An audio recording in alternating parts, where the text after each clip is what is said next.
Career in action. अगर आप channel पर नए हैं तो सब्सक्राइब जरूर करें and not forget to press the bell icon. Download our app from Google Play Store. Hey everyone, welcome back to career in action.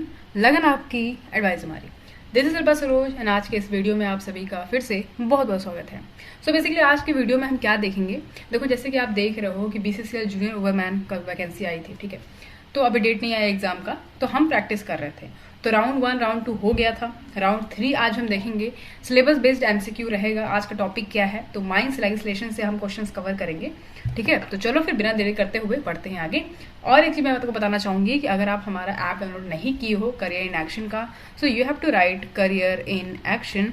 At least career का app, at least career का स्पेलिंग सही लिखिएगा, CAREER, ठीक है। ये कुछ लोग जो CARIER लिखते हैं ना, ये दूसरा करियर है, ठीक है। कैरियर बोलते हैं इसको, कैरी करने के लिए जो होता है उसको बोलते हैं कैरियर। ये करियर है, करियर इन एक्शन। तो करियर इन एक्शन को सर्च करना गूगल प्ले स्टोर पे, वहां से आप ऐप डाउनलोड कर लेना। और अगर आपको BCCL का टेस्ट सीरीज लेना है तो आप टेस्ट सीरीज को ले सकते हो, ठीक है। और एक चीज मैं बता दूं कि टेस्ट सीरीज जो है वो ऑफलाइन टाइप का है, लाइक सॉफ्ट कॉपी है, ठीक, सॉफ्ट कॉपी। तो आप जब जैसे ही जाओगे वहां पे, BCCL का टेस्ट सीरीज आपने लिया तो आपको वहां पे PDF फॉर्मेट में दिखेगा, सेट 1 सेट 2 सेट 3 ऐसे करके, ठीक है। तो वो आप उसको डाउनलोड करोगे, फिर उसको PDF ओपन हो जाएगा, उस PDF को आप जाके प्रैक्टिस कर सकते हो। ये ऑनलाइन नहीं है कि जैसे आप गए और आपने परचेज करा, आप ऑनलाइन जो है टेस्ट को दोगे, ऐसा नहीं है। ये ऑफलाइन टाइप का है। तो मैं इसीलिए मैं पहले बता दे रही हूँ कि बाद में आप कंफ्यूज मत होना है, ठीक है। ठीक है, बाकी कोई कंफ्यूजन दिए गए नंबर पे आप कांटेक्ट कर सकते हो। चलो तो लेजिस्लेशन टॉपिक स्टार्ट करते हैं। सबसे पहला क्वेश्चन हमारा क्या है, देखो। इन cross bar support system, the side clamps are fitted in holes of coal pillar side up to a minimum depth of। तो यहाँ पे कह रहा है कि क्रॉस बार सपोर्ट सिस्टम में जो साइड क्लैम्प्स होते हैं उसको फिट किया जाता है, ठीक है, कोल पिलर के होल में। तो कितने गहराई तक इसको जो है फिट किया जा सकता है? 10 सेंटीमीटर, 20 सेंटीमीटर, 30 सेंटीमीटर या फिर 50 सेंटीमीटर। तो सोचिए आप, ये क्वेश्चन आप पढ़े हो कि नहीं पढ़े हो पहले। तो अब हम आए थे इसके राइट आंसर पे। क्या इसका राइट आंसर होगा? तो 50 सेंटीमीटर इसका राइट आंसर हो जाएगा, ठीक है। तो क्रॉस, याद रखिए, क्रॉस बार सपोर्ट सिस्टम जो होता है उसमें साइड क्लैम्प को जब हम फिट करते हैं कोल पिलर के होल में, तो 50 सेंटीमीटर गहराई तक इसको हम मिनिमम डेप्थ बोल रहा है कि इसको हम क्या फिट कर सकते हैं, मिनिमम डेप्थ ऑफ 50 सेंटीमीटर तक, ठीक है। बढ़ते क्वेश्चन नंबर 2 पे। Installation of booster fan in one district means. तो इंस्टॉलेशन ऑफ बूस्टर फैन, जब हम एक डिस्ट्रिक्ट में बूस्टर फैन को इंस्टॉल करते हैं उसका मतलब क्या होगा? Increase the flow of air in other district, reduces the flow of air in other district, reduces the resistance of other district, या फिर none of the above. 4 option में से क्या हो सकता है? तो अगर आपको क्लियर है बूस्टर फैन क्या होता है तो आप आराम से कर लोगे। तो मैंने पहले आपको बता दूं कि बूस्टर फैन होता क्या है। इसका मतलब क्या होता है? मैकेनिकल वेंटिलेटर, ठीक है। मैकेनिकल वेंटिलेटर का इसका मतलब होता है बूस्टर फैन का, जो कि बिलो ग्राउंड में यूज करते हैं हम। किस लिए यूज करते हैं? For boosting the whole current of air passing along intake और रिटर्न एयरवे, ठीक है। तो कोई भी माइन या फिर वेंटिलेटिंग डिस्ट्रिक्ट है उसमें आप बूस्टिंग, ये बूस्टर फैन जो है इसका यूज करते हो ताकि आप जो पूरा एयर पास हो रहा वहां पे, ठीक है, मतलब इनटेक और रिटर्न एयरवे, उसको आप क्या करते हो?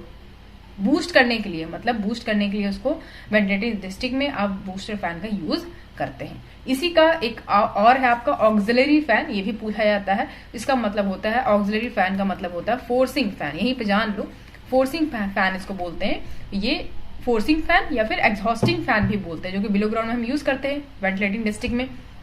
किस लिए यूज करते हैं? फॉर वन और मोर फेसेस ऑफ वेंटिलेटिंग डिस्ट्रिक्ट, ठीक है। तो इसको याद रखिएगा, एग्जॉस्ट करने के लिए इसको यूज किया जाता है फोर्सिंग फैन को। ओके, तो यहाँ पे इसका आंसर क्या हो जाएगा? Booster fan in one district जब हम इंस्टॉल करते हैं इसका मतलब क्या होगा? इसमें से क्या चीजें हो सकती है? Reduces the flow of air in other district, ठीक है। तो अगर हम बूस्टर फैन को किसी एक डिस्ट्रिक्ट में इंस्टॉल करते हैं तो ये अदर डिस्ट्रिक्ट में जो फ्लो है एयर का उसको कम कर देता है, ठीक है। Reduces the flow of air in other district, याद रखिएगा इसको।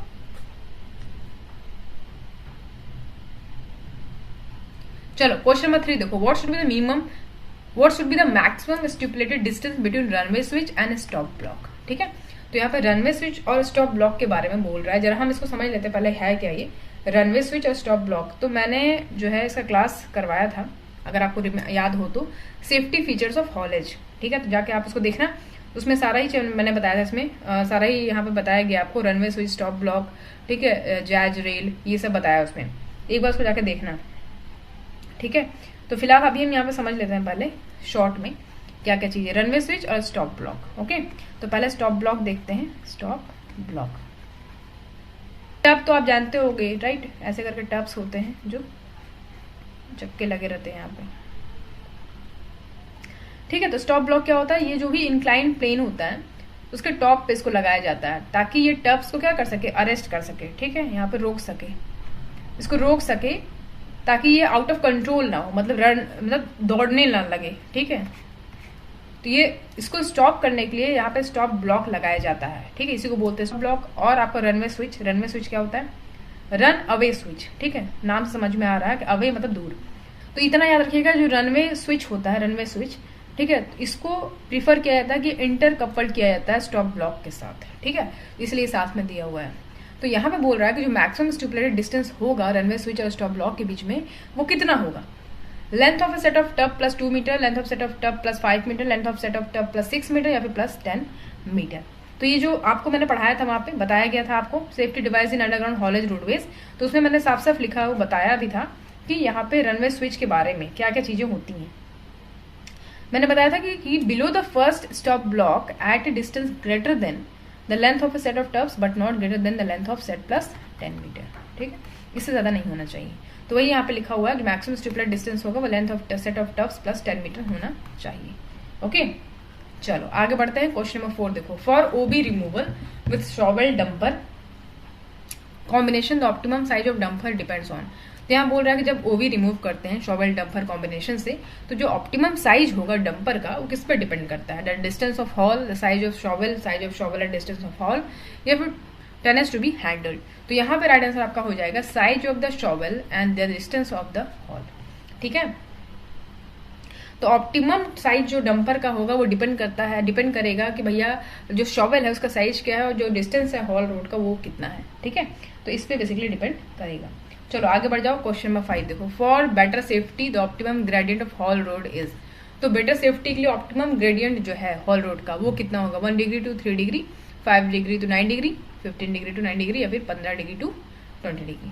ओके, सो इसका राइट आंसर आपका क्या हो जाएगा, 5 डिग्री टू 9 डिग्री, ठीक है, ये आपका राइट आंसर हो जाएगा।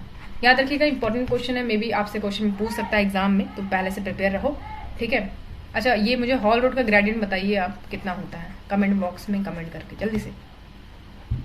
चलो आगे बढ़ते, क्वेश्चन नंबर 6 देखो, the maximum voltage of electrical signal in underground mines having supported on insulator is what. तो यहाँ बोल रहा है जो मैक्सिमम वोल्टेज होता है इलेक्ट्रिकल सिग्नल का, अंडरग्राउंड माइंस की बात हो रही है, तो जो सपोर्ट करता है इंसुलेटर को वो कितना वोल्टेज होता है, 20 वोल्ट, 30 वोल्ट, 60, 120 या फिर 240, ठीक है। तो इसका राइट आंसर आपके क्या हो जाएगा, 30 वोल्ट जो है सपोर्ट करता है इंसुलेटर पे। तो इसके मैक्सिमम वोल्टेज जो होता है इलेक्ट्रिक सिग्नल का 30 वोल्ट होता है अंडरग्राउंड माइंस में, ठीक है। इंपॉर्टेंट है, ये क्वेश्चन पूछा गया कई बार एग्जाम में आता है, तो आप पहले से प्रिपेयर रहो, अगर क्वेश्चन आता है फटाक से 30 वोल्ट लगा देना। क्वेश्चन नंबर 7 है, who will set permanent or temporary speed limit for any area of the mine or any vehicle of class of vehicle. यहाँ बोल रहा है कि कौन ये परमानेंट और या टेम्पररी स्पीड लिमिट जो होता है किसी भी एरिया का माइंस में या किसी भी गाड़ी का, जो गाड़ी चल रहा है या किसी भी व्हीकल की क्लास का, वो सब कौन सेट करता है, मतलब कि स्पीड लिमिट जो है ये कौन तय करता है, DGMS, mine manager, senior official या फिर फोरमैन, कौन करता है ये। मस्त क्वेश्चन है, देखो भाई, माइन मैनेजर जो होगा वो ये तय करता है कि जो लिमिट है वो कितना रहेगा, ठीक है। तो याद रखिएगा इसको। बढ़ते क्वेश्चन नंबर 8 पे, which of the flowing below given is not a working place. देखो अच्छा क्वेश्चन है, क्वेश्चन ये बोल रहा है कि 4 ऑप्शन दिया हुआ है, इसमें से वर्किंग प्लेस कौन सा नहीं है, जो वर्किंग प्लेस नहीं है, minor station, board and pillar working place, depillaring with stowing place, goaf which have been sealed off. तो यहाँ पे बोल रहा है क्या, नहीं है, नॉट ए वर्किंग प्लेस कह रहा है, ठीक है। तो जो गोफ है जो कि सील्ड ऑफ कर दिया गया, ये वर्किंग प्लेस नहीं है, ठीक है। माइनर स्टेशन है, board and pillar working place, depillaring with stowing place, ठीक है। जो गोफ है जो सील्ड ऑफ है, ठीक है, वो आपका वर्किंग प्लेस नहीं है, ठीक है, याद रखिएगा इसको। चलो क्वेश्चन नंबर 9 देखो, blasting gallery method is not suitable for working seam whose thickness. यहाँ बोल रहा है कि ब्लास्टिंग गैलरी मेथड जो है ये सुटेबल नहीं है वर्किंग सीम के लिए जिसकी थिकनेस कितनी होती है, less than 4 metre, more than 7 metre, less than 7 metre या फिर मोर देन 11 मीटर। तो यहाँ पे क्या लिख दिया, सबसे पहले नॉट लिख दिया, इसको इसीलिए मैंने इसको हाईलाइट किया है, कैपिटल लेटर से लिखा है, ताकि आपको समझ में आए कि एग्जाम में पूछना क्या चाह रहा है क्वेश्चन। तो ब्लास्टिंग गैलरी मेथड की बात की गई है कि ये सुटेबल नहीं है वर्किंग सीम में जहाँ पे थिकनेस कितनी हो। तो यहाँ पे आंसर आपका हो जाएगा कि भाई ब्लास्टिंग गैलरी मेथड हम वहाँ पे यूज़ नहीं करेंगे जहाँ पे वर्किंग सीम की जो थिकनेस है वो कितनी हो। यहाँ पे देखो लेस देन 7 मीटर, अगर 7 मीटर से कम है अगर थिकनेस, ठीक है, तो हम वहाँ पे ब्लास्टिंग गैलरी मेथड यूज़ नहीं करेंगे, ठीक है, नहीं करेंगे यूज़, याद रखिएगा, इसको इंपॉर्टेंट है। चलो आगे बढ़ो। क्वेश्चन नंबर 10 है notice of accident causing death or serious bodily injury in connection with mining operation in form 4A shall be sent to regional inspector within dash hours। Important है, ठीक है। तो यहाँ पे आपसे नोटिस ऑफ एक्सीडेंट की बात की गई है। तो सबसे पहले तो हम ये समझेंगे CMR में 2017 रेगुलेशन नंबर 8 में आपका नोटिस ऑफ डेंजरस अक्रेंस और एक्सीडेंट के बारे में दिया हुआ है फॉर्म 4A में, जो कि यहाँ पे लिखा हुआ है, ठीक है। अच्छा, अब यहाँ पे क्वेश्चन एक और चीज आता है कि नोटिस ऑफ डिजीज किस फॉर्म में दिया हुआ है, तो फॉर्म 5 याद रखिएगा, ठीक है। तो यहाँ बोल रहा है कि notice of accident causing death or serious bodily injury mining operation के टर्म्स में कनेक्शन में देखें तो फॉर्म 4A में दिया गया, और इसका जो नोटिस है वो भेजा जाता है रीजनल इंस्पेक्टर को कितने भीतर के अंदर, ये क्वेश्चन में कह रहा है, ठीक है। तो इसका राइट आंसर आपका क्या हो जाएगा भाई, 24 आवर्स, ठीक है, 24 घंटे के भीतर जो है इसका रिपोर्ट आपको भेजना होता है, नोटिस ऑफ एक्सीडेंट भेजना होता है, किसको, रीजनल इंस्पेक्टर को भेजना होता है, जो कि किस फॉर्म में भेज जाएगी, 4A में। तो नोटिस जो है एक्सीडेंट का वो 24 आवर्स के भीतर इसको भेजना होगा रीजनल इंस्पेक्टर को, ओके। चलो क्वेश्चन नंबर 11 देखो, what should be the minimum anchorage strength of roof bolts after, सही कर लीजिएगा, ये आफ्टर हाफ एन आवर लिखा है, यानी कि 30 मिनट, ओके। तो यहाँ पे बोल रहा है कि जो मिनिमम एंकरेज स्ट्रेंथ है रूफ बोल्ट का वो आधे घंटे बाद और 2 घंटे बाद कितना होगा। तो इसको याद रखिएगा, यहाँ पे आप देख पा रहे हो 1 टन दिया है, 1 टन एंड 3 टन, 2 टन से 4 टन और 3 टन से 5 टन या फिर 5 टन से 10 टन, ठीक है। तो रूफ बोल्ट अगर हम बात कर ले, सबसे पहले देखो, सबसे इजी तरीका मैं आपको बता देती हूँ पहले पहचानने का। देखो, अगर हम सीमेंट कैप्सूल की बात करते हैं, ठीक, अगर हम सीमेंट कैप्सूल की बात करते हैं तो रूफ बोल्ट अगर 3 टन कैरी करता है तो वो 30 मिनट में करेगा, ठीक है। 30 मिनट में 3 टन ये रूफ बोल्ट कैरी कर सकता है, ठीक है। अगर हम 2 घंटा कर दें, 2 आवर्स कर दें, तो 5 टन यहाँ पे कैरी कर सकता है। वहीं अगर हम 24 आवर्स कर दें, ठीक है, 24 आवर्स, तो 8 से 10 टन कैरी कर सकता है, ठीक है। ये तो हो गया आपका सीमेंट कैप्सूल का। अगर यहीं पे अगर हम रेजिन कैप्सूल कर दें, अगर यही क्वेश्चन पूछता है आपसे बेसिकली, रेजिन कैप्सूल कर दें तो आधे घंटे में, यानी कि 30 मिनट की अगर बात करें, यहाँ पे 2 होगा, हाफ आवर्स की बात करें तो उसमें 10 टन कैरी कर सकता है, और अगर 24 आवर्स की बात कर दें तो 15 टन तक ये कैरी कर सकता है, ठीक है। ये इंपॉर्टेंट है, इसको याद रखना है। तो यहाँ पे आपसे क्या पूछा है, minimum anchorage strength of roof bolt after an hour and after 2 hours, ठीक है। तो यहाँ पे बेसिकली सीमेंट कैप्सूल की बात कर रहा है, नहीं तो अगर रेजिन का करता तो आपको लिखा होता है यहाँ पे रेजिन के बारे में हो रहा है, ठीक है। हाफ लिखा हुआ था, ये हाफ एन आवर, यानी कि 30 मिनट बोल रहा है, ठीक है, हाफ एन आवर। तो यहाँ पे आप देख पा रहे हो सीमेंट कैप्सूल 30 मिनट में 3 टन कैरी करेगा और 2 घंटे में 5 टन कैरी करेगा। तो हमें आंसर मिल गया 3 टन और 5 टन, ठीक है। मिनिमम एंकरेज स्ट्रेंथ जो है रूफ बोल्ट का कितना हो गया, 3 टन और 5 टन, ठीक। तो ये इंपॉर्टेंट था, इसलिए मैंने आपको बताया इसको यहाँ पे इस तरीके से आप पहचान लेना। चलो आगे बढ़ते, क्वेश्चन नंबर 12 देखो, which one of the flowing composition of methane in air is most explosive in nature. 4 option दिया हुआ है, इसमें से कह रहा है कि कौन सा कंपोजिशन मीथेन का एयर में जो बहुत ज्यादा एक्सप्लोसिव इन नेचर है। 8.5% बाई वॉल्यूम, 9.5%, 10.5%, 11.5%। तो राइट आंसर आपका क्या हो जाएगा, 9.5% बाई वॉल्यूम। अगर इतना कंपोजिशन है मीथेन का एयर में तो ये काफी ज्यादा एक्सप्लोसिव इन नेचर हो जाएगा, ठीक है, याद रखिएगा इसको। क्वेश्चन 13 पे आते हैं। एज पर DGMS circular 7/2002 who shall be responsible to access the requirement of support in underground. तो यहाँ पर डीजीएमएस का क्वेश्चन है ये, ठीक है, सर्कुलर का क्वेश्चन है। क्वेश्चन में कह रहा है कि कौन रिस्पॉन्सिबल होगा, जो भी सपोर्ट का जरूरत है आपको, ठीक है, जो भी अंडरग्राउंड में आपको सपोर्ट का जो भी रिक्वायरमेंट है वो कौन एक्सेस कर सकता है, किसके पास ये रिस्पॉन्सिबिलिटी है, तो कौन उसको एक्सेस कर सकता है, किसके पास ये पावर है, mining sirdar, overman, shot firer, colliery manager. तो इसका आंसर आपको मिल जाएगा, क्या हो जाएगा राइट आंसर, कोलेरी मैनेजर। ये आपको सीएमआर के रेगुलेशन नंबर 123 में मिल जाएगा, ठीक है। तो एक बार इसको जाके देख लेंगे आप लोग। या तो फिर मैं एक बार आपको बता ही देती हूँ 123 में क्या दिया हुआ है, एक बार देख लेते हैं उसको फटाक से। 3 में आपको मिलेगा स्ट्रैटा कंट्रोल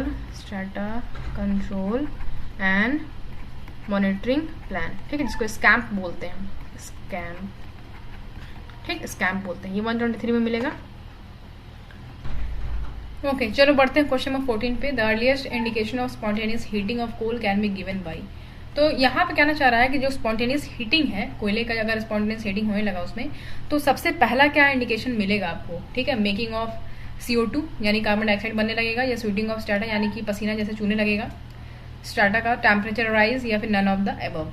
तो क्या होगा इसमें से, ये पूछ रहा क्वेश्चन में आपसे। तो स्वीटिंग ऑफ स्ट्रैटा, ठीक है, तो हल्का हल्का पसीना छूने लगेगा स्ट्रैटा से, तो आपको समझ में आने लगेगा कि भाई यहाँ पे स्पॉन्टेनियस हीटिंग शुरू होने वाला है, ठीक। चलो question 15, runway switch is use in connection with. अब रनवे स्विच बोल रहा है कि किस कनेक्शन में हम इसको यूज करते हैं, endless haulage, gravity haulage, direct रोप हॉलेज, या फिर ट्रायल रोप हॉलेज। बहुत ईजी क्वेश्चन है, ये तो सब बच्चा लगा लेगा। डायरेक्ट रोप हॉलेज में इसको हम यूज करते हैं, ठीक है। इंपॉर्टेंट है रनवे स्विच, मैंने आपको बता दिया है, एक बार उसको देख लेना, ठीक है, रनवे स्विच के बारे में। चलो आगे बढ़ेंगे। SSR of any underground mine shall be approve by. तो यहाँ पे SSR क्या मतलब है, ये जरूरी है समझना। अब यहाँ पे SSR क्या मतलब है, पहले ये तो जान लो, फुल फॉर्म में पूछ सकता है आपसे, स्लोप स्टेबिलिटी रडार, ठीक, स्लोप स्टेबिलिटी रडार, ये इसका फुल फॉर्म है SSR का। तो यहाँ पे बोल रहा है SSR of any underground mine shall be approve by. तो स्लोप स्टेबिलिटी रडार की बात करें, किसी भी अंडरग्राउंड माइंस में वो अप्रूव किया जाता है किसके द्वारा, डायरेक्टर ऑफ माइन सेफ्टी के द्वारा, ठीक है। इंपॉर्टेंट है, याद रखिएगा। बड़े क्वेश्चन नंबर 17 पे, which of the following material are use to hold tubs on gradient.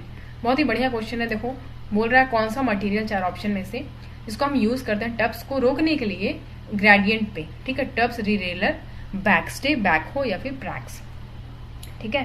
तो ये बढ़िया क्वेश्चन है, देख लेते हैं इसको फटाक से एक बार। देखो टब रीरेलर की बात करते हैं तो इसको at interval of not more than 250 metre to lift derailed tubs. 250 metre के इंटरवल से ज्यादा पे नहीं लगाया जाता टब रीरेलर को, ठीक है। अच्छा, स्प्रैक्स क्या होता है, देख लेते हैं इसको।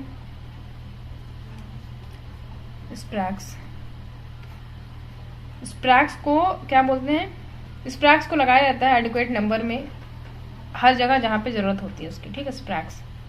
और एक टब होता है, बैक स्टे होता है, और बैक कैचेस होता है। बैक कैचेस आपने देखा होगा प्लेटफॉर्म पे ऐसे करके लगा होता है ताकि इसको रोकने के लिए, ठीक है, ये ऐसे करके रहता है, बैक कैचेस बोलते हैं इसको। जिम क्रो देखा होगा आपने, इस टाइप से होता है, ये भी रोकने के लिए होता है, इस टाइप से जिम क्रो होता है, ठीक है। और रीरेलर, जो टब्स रीरेलर जो है, ये कैसे होता है, जैसे मान लीजिए पटरी है आपका, ठीक है, रेल का पटरी है, तो रेल के पटरी पे हम यहाँ पे ऐसे करके लगा देंगे इसको, ठीक, यहाँ पे ऐसे करके लगा देंगे इसको। तो टब्स को यहाँ पे मूव करने के लिए, ठीक है, इसको लगाया जाता है, लिफ्ट करने के लिए, टब्स को लिफ्ट करने के लिए इसको लगाया जाता है यहाँ पे। 250 मीटर से ज्यादा डिस्टेंस पे नहीं लगाया जाता है, यहाँ पे लगाया जाता है, ठीक है। तो वही हो, यहाँ पे बोल रहा है कि जो टब्स को रोक लेता है ग्रेडियंट पे, उसको हम क्या बोलते हैं, तो क्या बोलते हैं उसको, स्प्रैक्स बोलते हैं, ठीक है। जगह जगह लगाया जाता है उसको, जहाँ पे जरूरत है रोकने की, तो जहाँ पे हमें होल्ड करना है टब्स को, वहां पे स्प्रैक्स को लगाया जाता है, ठीक है, इसको याद रखिएगा, स्प्रैक्स। चलो क्वेश्चन में 18 देखो। In case of open cast mine, if the pit wall is too steep of allow suitable selected should be. तो यहाँ बोल रहा है कि ओपन कास्ट माइंस में, अगर इस केस में देखें, अगर ओपन कास्ट माइंस में if the pit wall is too steep, बोल रहा है अगर मान लीजिए बिट वॉल जो है काफी स्टीप है, तो काफी ज्यादा अगर स्टीप है, ठीक है, इसका स्टीप कह रहा है कि अगर वो काफी ज्यादा ग्रेडियंट स्टीप है, तो इस 4 ऑप्शन में से क्या वहां पे अलाउ करेगा कि वो वहां पे लगाया जाए, स्विच बैक, स्पाइरल, जिगजैग, या फिर नन ऑफ द अबव। तो वहां पे स्पाइरल हम वहां पे यूज करेंगे, ठीक है। ओके, तो इसको थोड़ा सा याद रखना है कि यहाँ पे हम क्या यूज करेंगे, स्पाइरल यूज करेंगे अगर ये केस होता है तो। चलो क्वेश्चन 19 देखो। The explosive shall be transported to the sites of blasting for commencement of charging of the hole should not be more than. तो यहाँ बोल रहा है कि जो एक्सप्लोसिव ट्रांसपोर्ट किया जाता है जो ब्लास्टिंग के साइट पे, ताकि वो जाके वहां पे चार्ज करे होल्स को, ठीक है, वो कितने से ज्यादा नहीं होना चाहिए, टाइम ड्यूरेशन कितना से ज्यादा नहीं होना चाहिए, 1 घंटा, 45 मिनट, 30 मिनट, 1.5 घंटा। तो भाई 30 मिनट से ज्यादा नहीं होना चाहिए, याद रखिएगा, 30 मिनट से ज्यादा नहीं होना चाहिए। इंपॉर्टेंट क्वेश्चन है और काफी बार एग्जाम में पूछा जा चुका है, तो इसलिए इसको याद रखना आपको जरूरी है। चलो नेक्स्ट क्वेश्चन देखो। Which of these is known to increase Graham ratio. Ration लिख दिया, यहाँ पे रेशियो होगा, ठीक है। तो क्वेश्चन में कह रहा है कि 4 ऑप्शन में से किनको जाना जाता है कि वो ग्राहम रेशियो को इंक्रीज कर सकते हैं। स्पॉन्टेनियस हीटिंग CH4H2S या फिर CO। तो आपको ऑप्शन में दिया हुआ है A एंड D, यानी कि ये या फिर ये, A ओनली, D ओनली या फिर नन ऑफ दीज। ठीक है, तो इसका राइट आंसर क्या हो जाएगा? इसका राइट आंसर आपका हो जाएगा A एंड D। ठीक है, यानी कि स्पॉन्टेनियस हीटिंग और कार्बन मोनोऑक्साइड। ओके, चलो ग्राहम इंडेक्स एक बार देख लेते हैं। ग्राहम रेशियो क्या होता है? ग्राहम रेशियो क्या होता है? फटाक से मैं लिखती हूँ, एक बार देखो। ठीक, यहाँ पे देख लो। The ratio of carbon monoxide produced to oxygen consume. तो किसी भी कोलियरी में जो रेशियो होता है कार्बन मोनोऑक्साइड का, वो कितना प्रोड्यूस हो रहा है और ऑक्सीजन कितना कंज्यूम हो रहा है, इसी को अगर हम परसेंटेज में एक्सप्रेस कर दें तो हमारा ग्राहम रेशियो निकल जाएगा। ठीक है, तो ग्राहम इंडेक्स का ही फॉर्मूला ही है CO produce and O2 consume into 100%। तो आपका ग्राहम इंडेक्स या ग्राहम रेशियो निकल जाएगा। ठीक है, तो ये इंपॉर्टेंट है, ये पता होना चाहिए। तो ग्राहम इंडेक्स को ही ग्राहम रेशियो बोलते हैं, या फिर CO by O2 deficiency ratio भी इसको कहा जाता है कभी कभी एग्जाम में। ठीक है, और यहां से हम इंपॉर्टेंट क्या जान सकते हैं कि देखो, स्पॉन्टेनियस हीटिंग को डिटेक्ट करने के लिए ग्राहम रेशियो को हम क्या करते हैं, डिटरमाइन करते हैं किसी भी डिपिलरिंग डिस्ट्रिक्ट में वंस अ मंथ। क्या करेंगे, हम सैंपल लेंगे रिटर्न एयर का और फिर इसको हमें एनालाइज करेंगे। तो इस तरीके से हम ग्राहम इंडेक्स का यूज कर सकते हैं किसी भी डिपिलरिंग डिस्ट्रिक्ट में अगर हमें इसे डिटरमाइन करना है तो ये बेसिकली ग्राहम इंडेक्स जो है इसको हम यूज करते हैं ताकि हम एक स्टेटस पता कर सकें कि हीटिंग जो अंदर चल रही है सीड ऑफ एरिया में, ठीक है, तो वहां पे हीटिंग कितनी है उसका स्टेटस जानने के लिए हम इसको इस इंडेक्स का यूज करते हैं। तो हम एयर सैंपल को क्या करेंगे, ड्रॉ करेंगे, वहां से एनालाइज करेंगे और रेगुलर इंटरवल्स पे चेक करते रहेंगे। ठीक है, तो बेसिकली यही काम है आपका ग्राहम रेशियो का, ग्राहम इंडेक्स बोल लो तो ये चीज। तो स्पॉन्टेनियस हीटिंग, कार्बन मोनोऑक्साइड, तो ये चीजें बढ़ा सकती हैं ग्राहम रेशियो को। ठीक, तो ये बढ़िया क्वेश्चन था। इतने क्वेश्चन हमारे हो गए आज राउंड 3 में। आई होप कि आपको अच्छे लगे होंगे। अगर कोई कंफ्यूजन हो तो कमेंट बॉक्स में कमेंट कर सकते हो। बाकी आप लोगों के लिए क्वेश्चन है मेरी तरफ से, चलो उसको सॉल्व करो। क्वेश्चन है what proportion should be the dust sampling plan be drawn. तो कितने प्रोपोर्शन में डस्ट सैम्पलिंग प्लान को ड्रॉ किया जाता है? 1:1000, 1:100, 1:500, 1:200। इसका आंसर आप कमेंट सेक्शन में कमेंट करके बताओगे। बाकी कोई दिक्कत हो, कोई परेशानी हो तो feel free to share your thoughts in the comment section. Okay, चलो तो आज के लिए इतना ही रखते हैं। बाकी आंसर की आपको यहाँ नीचे मिल जाएगा, इसका PDF आपको टेलीग्राम ग्रुप पे मिल जाएगा। फटाफट टेलीग्राम ग्रुप को ज्वाइन कर लो। ठीक है, बाकी कोई कंफ्यूजन हो तो यहाँ पे कांटेक्ट कर ही सकते हो। और ये आपका टेस्ट सीरीज है, इसको आप जाके परचेस कर सकते हो हमारे ऐप से। ओके, तो चलो फिर आज का सेशन यहीं पे एंड करते हैं। मिलेंगे आपसे अगले क्लास में। Thank you so much for watching. See you in the next class.